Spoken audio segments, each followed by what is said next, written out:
Hey everybody, welcome back to the LuckyDog podcast. This is your host, Elias Roush. This podcast is sponsored by EliasRoushMedia.com, photo, video, digital media production. They play your best, oh wait, sorry, that was like Mike. What is this? What is the music on here? What? Space Jam. Uh, bum bum bum dun dun dun dun dun dun dun dun dun. All right, honestly, the music in Space Jam: A New Legacy, I can't even think of. I'm just kind of, pump up the jam, pump it up, why your feet slumping, and the the jam is bumping or something. Put up the body, get it jumping. I don't know. I don't remember. Um. So, anyways, today we're discussing Space Jam: A New Legacy. This is directed by Malcolm D. Lee. He's following the director from the original one, which was Joe Pytka. Joe Pytka, as we discussed in the original Space Jam review, that he was a commercial and music video director, and that was his second movie ever. Malcolm D. Lee, kind of in the dark about who he is. Okay, so he is known for directing numerous comedy films, such as The Best Man 99, Undercover Brother 02, Roll Bounce 05. I've seen those last two. I actually kind of like those. Welcome Home Roscoe Jenkins 08, Soul Man 08, Scary Movie 2013, The Best Man, how? I don't know. Holiday, Girls Twip, Girls Trip, 2017. I've heard good things about that, but I haven't seen it. So he also directed Night School in 2018, and then had Space Jam: A New Legacy brought onto his plate. And I believe Space Jam was supposed to drop, A New Legacy was supposed to drop last year, but because of the pandemic, it was pushed. Let's talk a little bit about Space Jam: A New Legacy. So I'm going to give a little bit of background, a little bit of what my interpretation was of Space Jam before watching these two movies. I thought it had been probably 20 years, at least 20 years, since I had seen any of the Space Jams before this was coming out. It did make sense that this was going to make its debut, especially this year because of or within this last year, because of the push of HBO Max. It makes sense that they would want to have all their IPs really out there in the forefront for people to check out and watch and remember and recall and that type of thing. Make culturally relevant again. So, Space Jam: A New Legacy is a 2021 American live-action animated sports comedy film directed by Malcolm D. Lee, serving as a standalone sequel to Space Jam 96. It is the first theatrically released film to feature the Looney Tunes characters since Looney Tunes Back in Action 2003, which I do remember seeing in theaters as a youngster, and mixed feelings watching that, probably as an older person, just like, what the hell is going on? But I think I enjoyed it as a kid, so I'll kind of leave it at that. It is also a combination of live action, traditional hand drawn animation, and 3D CGI effects. The film stars basketball player LeBron James as a fictionalized version of himself, along with Don Cheadle. In the original one, if you're unfamiliar, Michael Jordan starred in that role as the famous, notorious NBA star that the majority of the movie kind of hooks its story onto. And honestly, it can't be done. Neither one of these movies can be done technically without having some sort of NBA superstar and having him be somewhat humble about it. I will say, I think for the majority, putting the political stuff aside, because I will say LeBron has way more of a stance in his political leanings, and as to Michael Jordan, he was pretty apolitical. He was just all about the money. He was all about the green. So putting those two aside, I think that you really do have to have this unique story of an NBA player to hook this movie upon, because otherwise it wouldn't really work for according to what they're doing. Um, so this is also starring Don Cheadle, Chris Davis, Sequoia, Martin Green, um, and Cedric Joe in live action roles, while Jeff Bergman, Eric Bowes, and Zendaya headline the Looney Tunes voice cast, set in a shared Warner Brothers universe, virtual space, multiverse. The film follows James teaming up with the Looney Tunes to win a basketball match against the digitalized champions to rescue his son from a rogue artificial intelligence. So, knowing that we got quite a heck of a cast, damn, we have 1, 2, 3, 4, 5, 6 people on the screenplays. My goodness. Juan Taylor, Tony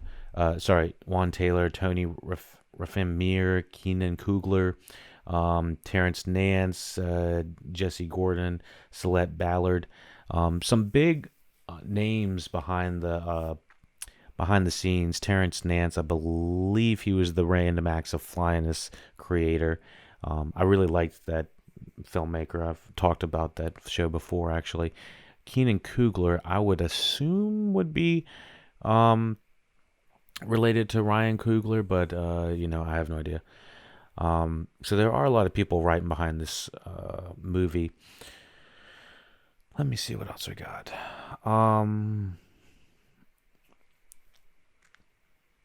Forgive me, this is one of the later recordings we have after the Space Jam 1, so we had to wait for everything to kind of finish exporting before we could start the Space Jam 2 review.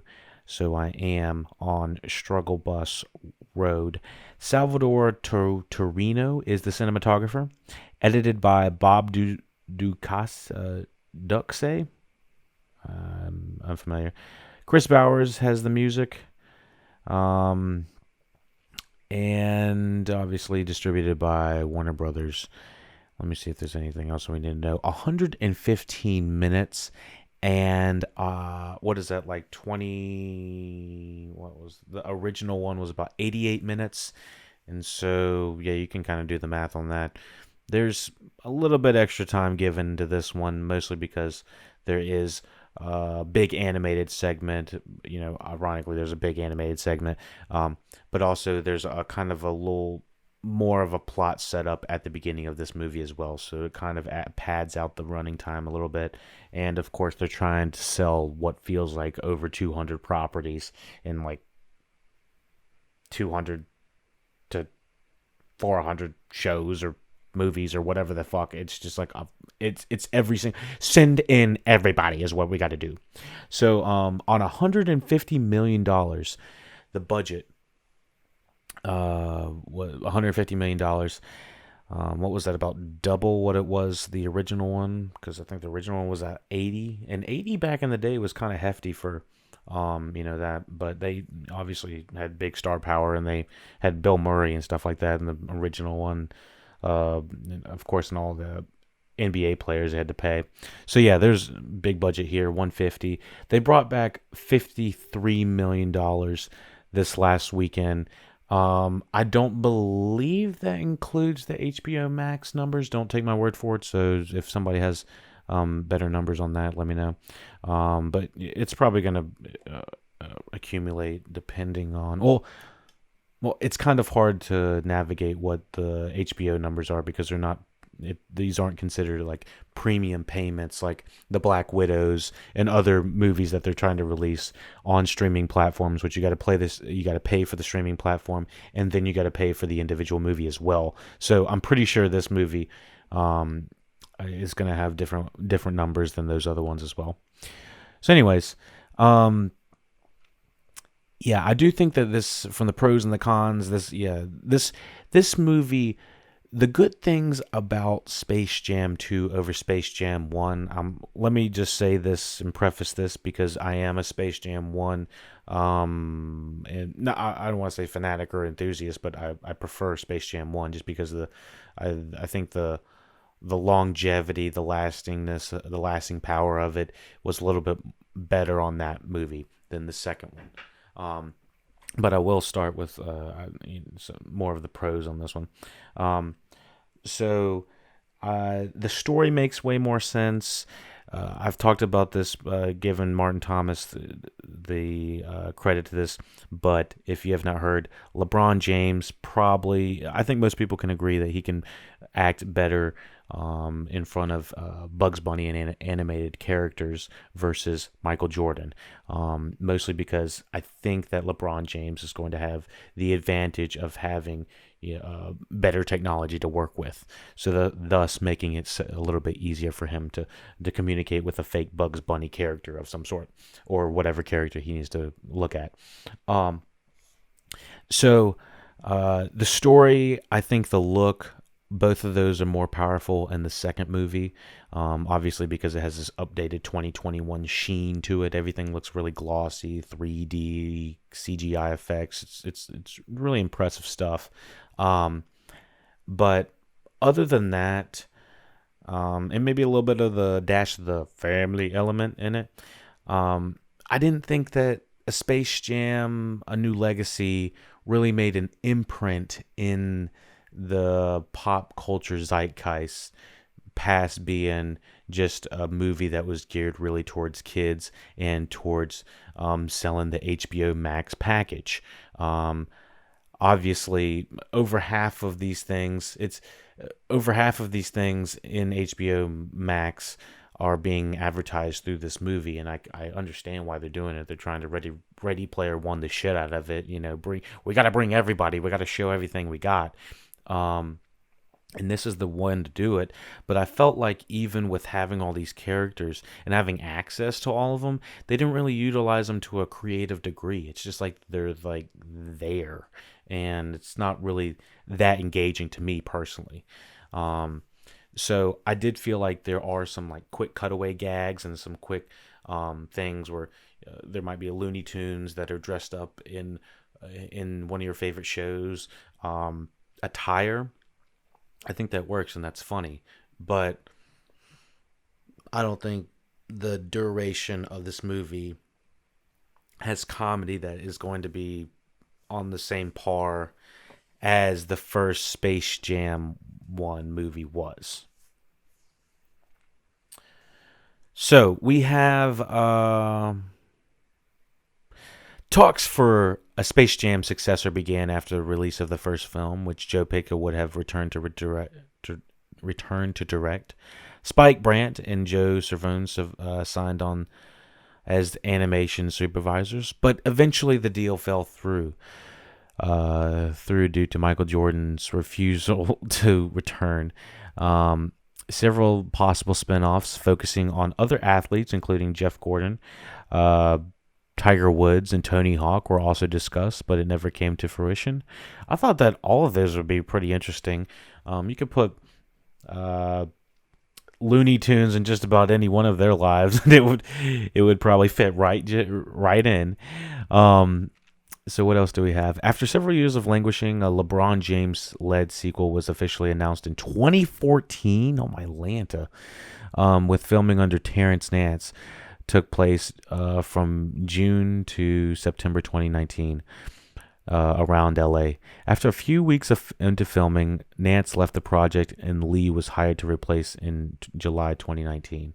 I kind of wish Nance would have stayed a little bit because he has, if you would have seen Random Acts of Flyness, then you would have seen his creative side. That guy had some real potential to make Space Jam his own.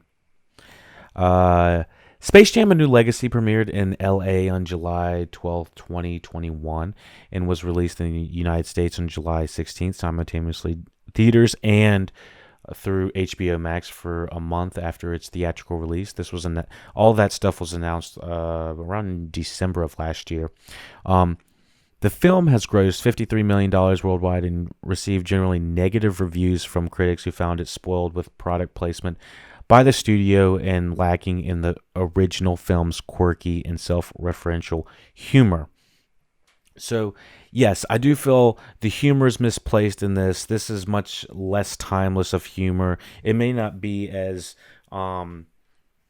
humor is kind of questionable about how it can age, but I do feel like even though it's a little bit more edgy in the first one, it still is a little bit more funny. And it obviously I'm coming at it from, the old millennial versus, hey, asshole, this is a movie for like 5-year-olds or 8-year-olds, or, it's for kids, it's not for you. I understand that, but it can still have lasting power and it can still transfer over. I don't give it any excuses of doing that. So, with saying all that, I gotta say the product placement is different in the Space Jam 1 versus Space Jam 2. This is one of the reasons that I like Space Jam 1 a little bit. I felt like most of the product placements that I could remember either didn't bother me or were at least creative in the first one, and they kind of, sulked in the fact that if someone got slung into the ground and it was a Looney Tunes effect, it would turn into a Nike symbol, or it was a Nike symbol at one point. It's like, that didn't really bother me, and it's clearly for Nike. That was I thought it was pretty good product placement for the first one. But the second one, it was, a lot of it felt like cutaway gags to an extent, or this was,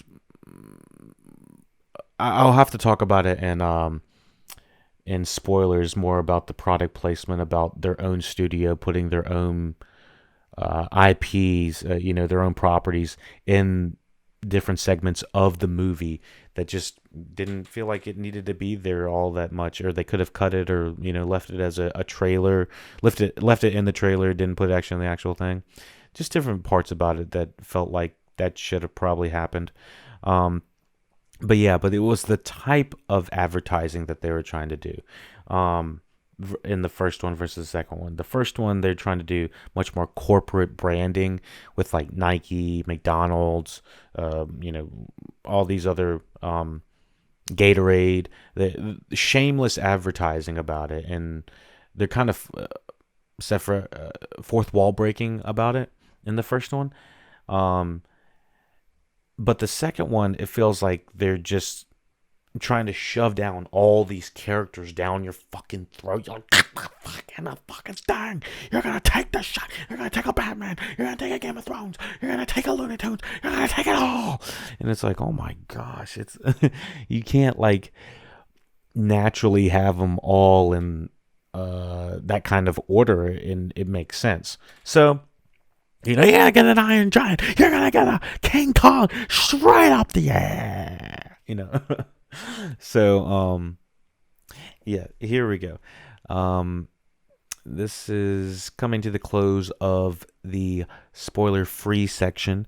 Thank you for watching, listening, LuckyDog Podcast. Let me know how I can improve the review. I will say, I will give this movie probably a 6 out of 10, mostly because the first one seemed to have... I watched the second one first, and then I watched the first one within the last week. And so the first one is just stuck in my head just from so many more parts of... It was funnier. It was, the side characters. This...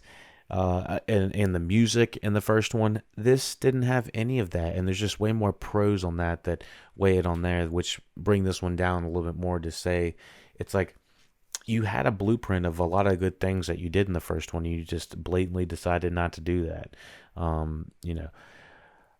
Despite I really like Don Cheadle, I don't think he can hold it up enough.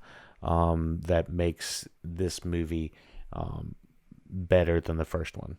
And I think it might be that soundtrack that's just banging,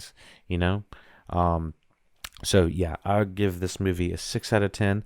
Hop in the comment section if I got anything wrong, or if you got anything to say, Great job on a great review. I never get any great job, great reviews unless unless they go viral, of course. But of course, thank you for listening, watching Look It Up Podcast. Give a thumbs up if I did all right.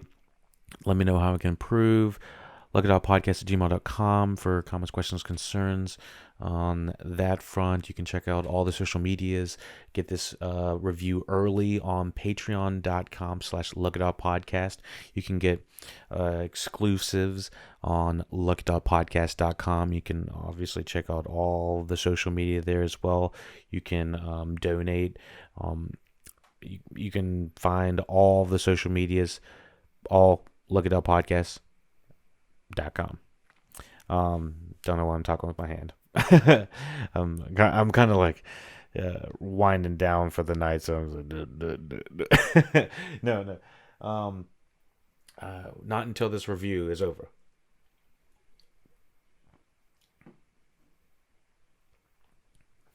Okay, so let's hop into the spoiler section.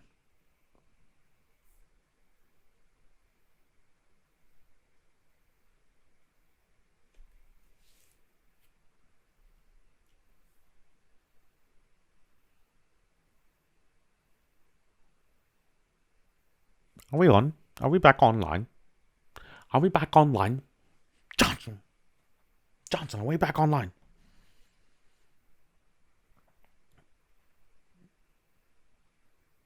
Did anyone see the Jeff Bezos go into the space and everyone talking about how he was like the Austin Powers meme of people were like looking in the sky and they're like, oh my gosh, it's a big Johnson. Oh, classic. All right, so here is the plot for Space Jam. I keep saying Space Jam 2. It's Space Jam: A New Legacy. It's not even Space Jam 2.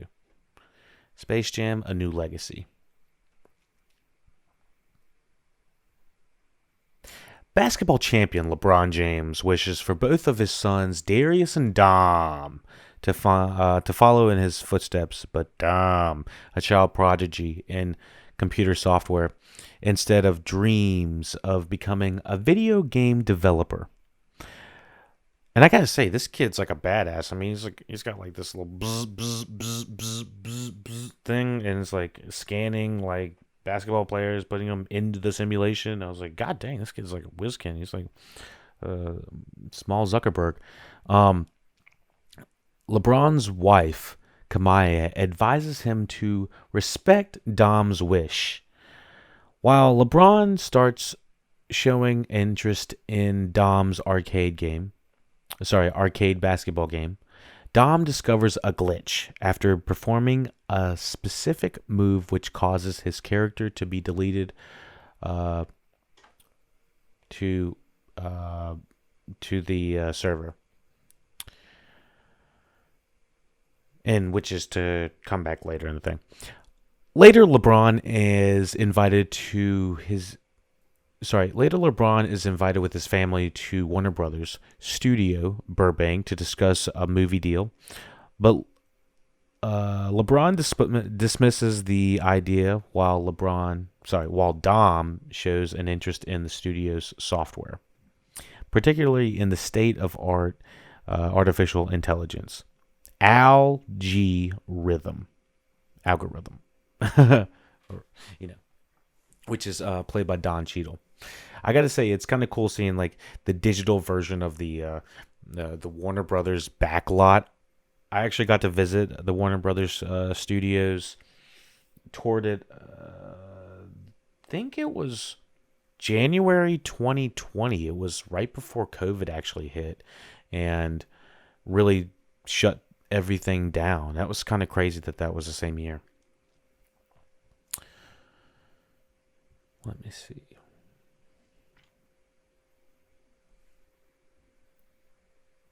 Sorry, I got some. Dom expresses an interest in the future with Warner Brothers, leading to a blow-up argument with his father when LeBron refuses to let him give up basketball. I can relate to this. Not basketball, but just the dynamic. Al-G, who has secretly become self-aware and desires more recognition from the world, lures the two to the basement server room and traps them in virtual reality. And I'm not really sure if that would be virtual reality, because they kind of like get like sucked into the base, like the computer base. Like, I don't know if that's like virtual reality, because that's not virtual anymore at that point. In my knowledge, that's not technically what virtual reality is. But let's not just get technical right now. That's all I gotta say. And of course, all of this, this feels much more natural than whatever the fuck happened in the first one. What is, like, aliens come from space? Loony aliens come from space and crash through the Piggly Wiggly. Keep going to the center of the earth till they hit like a loony land. Like, what? So this cybernetic space they have with all of the tunes make more theoretical sense. So, taking Dom as his prisoner, the computer Don Cheadle, he orders LeBron to assemble a basketball team made entirely of fictional characters owned by Warner Brothers to compete against his own team in a day's time, telling him that he will only be released if he wins, and sends him through the virtual space where he lands in Toon World. I gotta say, like I said in the first half of this review, I enjoyed the hell out of Don Cheadle. I think he has just as much time on screen, probably as much as LeBron does, and I think he's just really eating up the screen, like shaking his head, like ooh ooh ooh, and he's just he's really animated. Honestly, I mean, ironically, for how many animations are on the screen, he's the one that's really bringing it. Let me see where else we're at. Okay, so, and it's ironic how much this feels like the plot of Mitchell's versus the Machines in a way. Let me see. Yeah, so it is in a day's time. Meanwhile, Al-G talks to Dom and begins to turn him against his father by playing on his resentments and helping him develop and upgrade himself in his game, which he secretly intends to use against LeBron. I do think the splitting dynamic that Al-G does to remove Dom and his father, both kind of physically and emotionally, is very smart. And so the motivations that happen from Al-G are, they're apt, they're smart.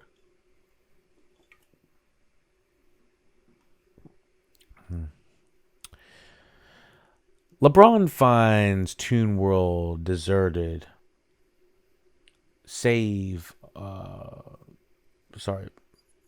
What does it say? LeBron finds Toon World deserted, except for Bugs Bunny, who explains that Al-G persuaded the rest of Looney Tunes to leave their world and explore other realities. Which this gives them a chance to like check out like 50 different planets that have all of the characters we know that are living like in other worlds. So we got like Daffy Duck and Porky Pig in like an animated Justice League scenario of some sort, and they have like kind of cross bending of the animations, and I think some of it works, some of it doesn't. It really is a hit or miss kind of thing.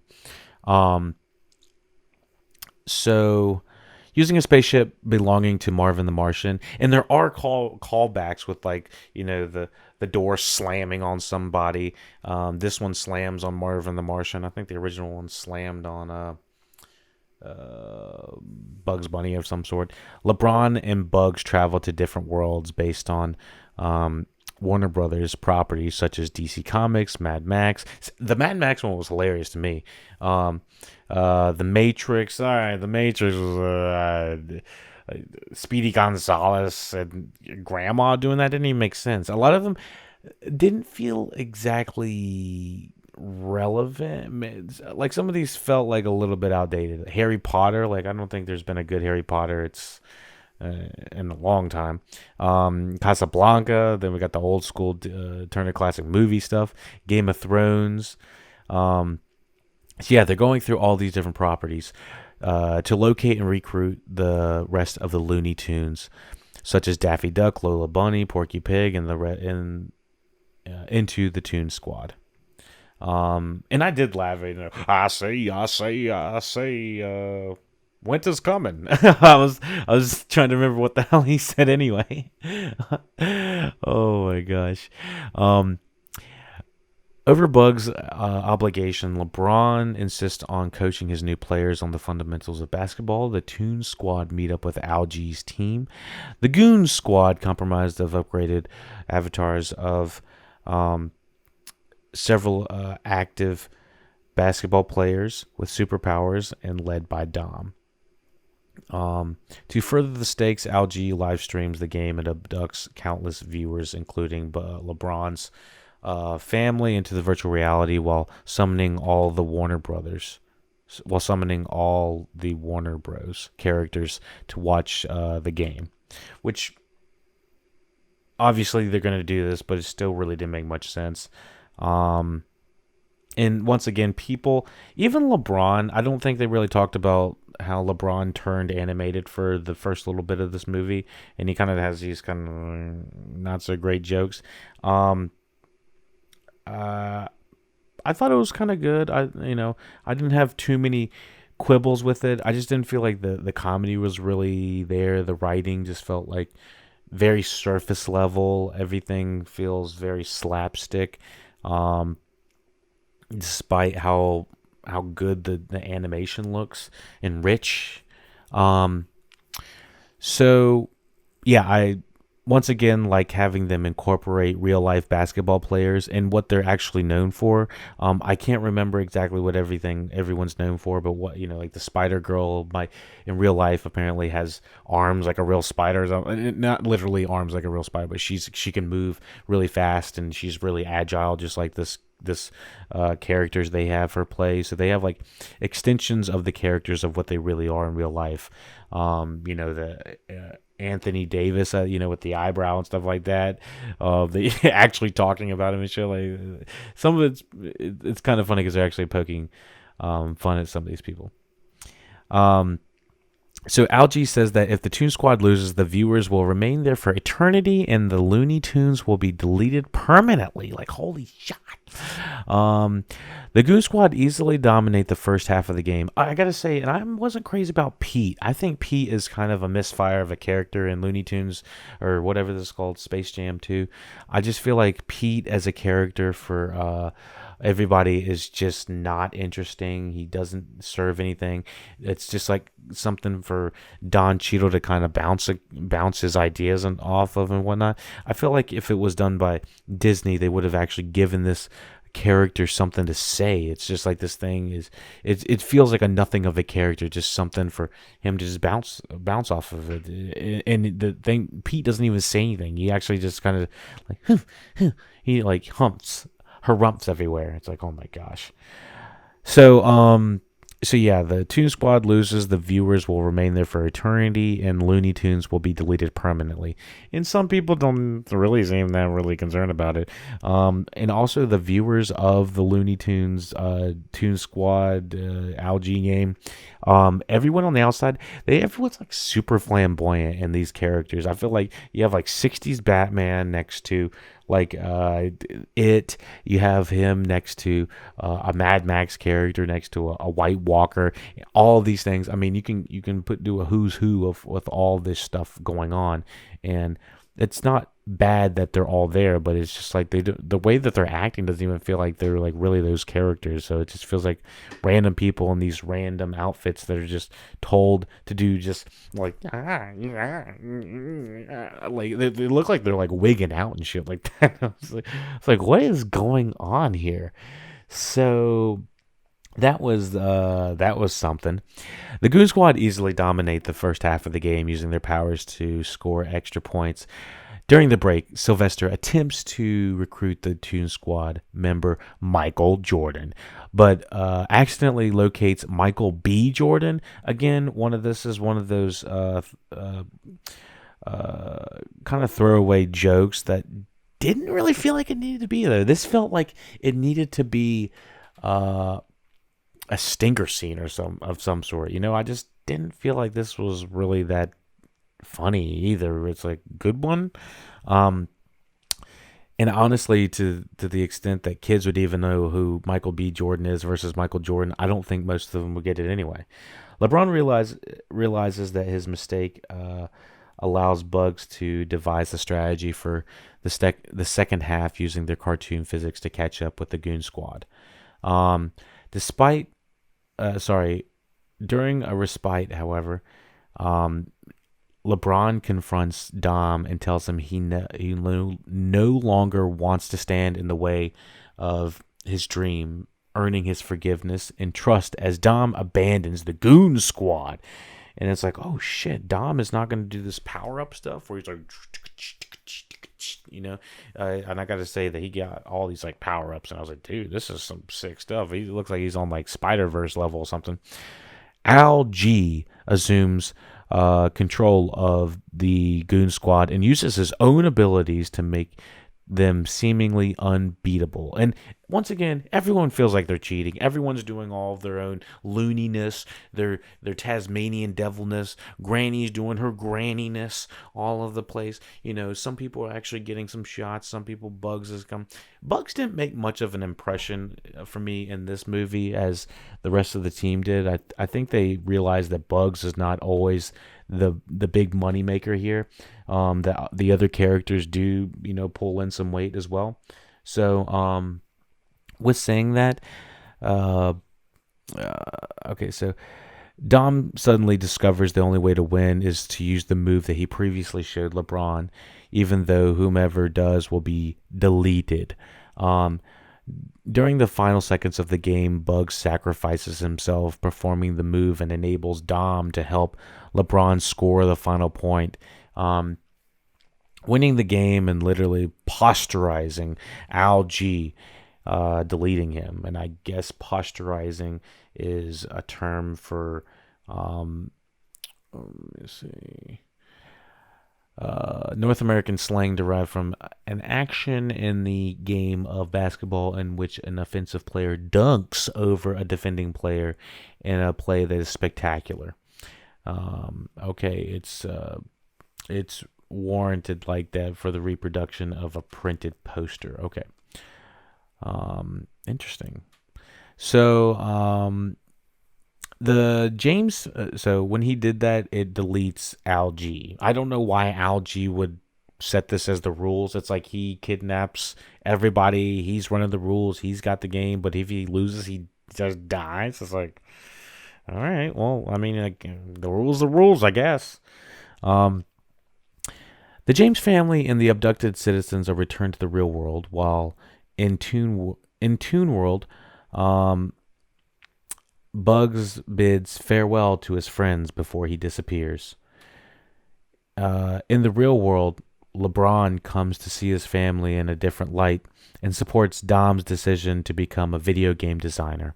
After dropping him off at an E3 design camp, he is approached by Bugs, who had actually survived to the fact that as a fictional character, he can't really die. He asked LeBron to put him up for a little until he can find a way back to Toon World, which feels like another movie in itself. LeBron agrees, but Bugs goes on to ask if he can invite the rest of the Looney Tunes over as well. Yeah, that was kind of trying to pull a fast one on him. But yeah, so And that, everyone, is Space Jam: A New Legacy 2021, directed by Malcolm D. Lee. Thank you for listening, watching LuckyDog Podcast. Let me know how I can improve the podcast. Sorry this was a later review than normal, but we did it. We pushed through it. We got it. We already know what's going on, what it is, what it is, what it isn't, what the good. All right, no, I need to stop. Let me know what you thought about Space Jam: A New Legacy. I said it in the right before the spoiler happened, but it was a 6 out of 10 for me, mostly because the music didn't slap hard as I wanted it to. Will say, did enjoy the father-son dynamics in this. At the end of this, it was, got me in a soft spot. But yeah, check out LuckyDogPodcast.com for all the other links and other reviews and all the other good stuff. You can follow us there. You can find all the social medias there as well. You can find us on SoundCloud. You can get this review early on patreon.com/LuckyDogPodcast. You'll be able to listen to this days, maybe weeks, maybe months. It depends on how early we release this early. But yeah, thank you for helping us expand the podcast. Our subscribers, thank you to everyone who has subscribed. Even one subscriber can help. You can help by subscribing. One subscriber. That's all I need per video, or I would like a lot more than that, but at least one subscriber would be great. And you could be that subscriber. But yes, thank you for listening, watching Look It Up Podcast. Take it easy. We playing bad, we playing la la.